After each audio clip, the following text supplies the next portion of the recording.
छत्तीसगढ़ी गाने देखने और सुनने के लिए सूखी बरवे यूट्यूब चैनल को सब्सक्राइब करें और बेल आइकन को दबाएं।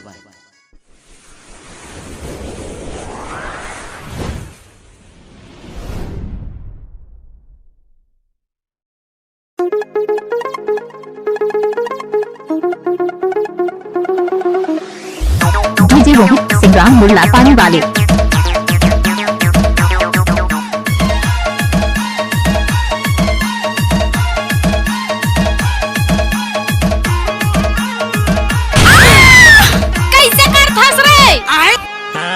बोतल के दारू लपी डारे वो पियाई डारे छाकमा।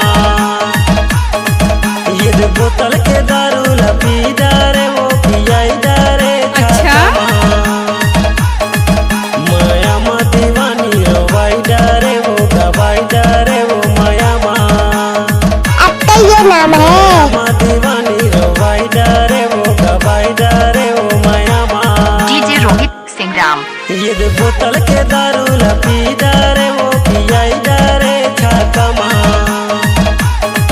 हाँ बोतल के दारू लपी डारे वो पियाई डारे छाकमा। चल हट।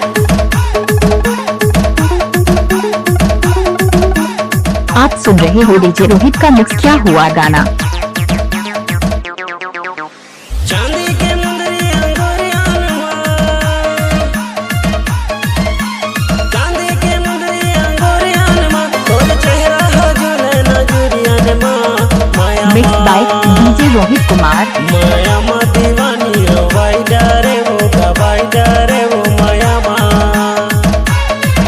माया मा दीवानी रवाई डारे वो गवाई डारे वो माया मा। ये बोतल के दारू लपी डारे वो पियाई डारे छाकमा। अरे जा जा। हाँ बोतल के दारू लपी डारे वो पियाई डारे डीजे रोहित सिंह छाकमा।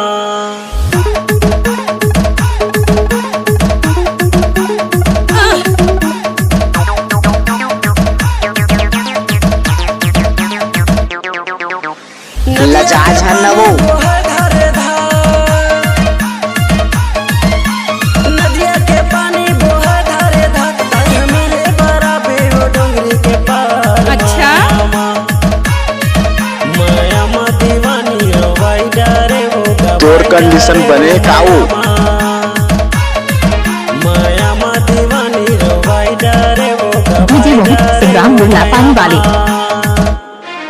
ये बोतल के दारू लपी डारे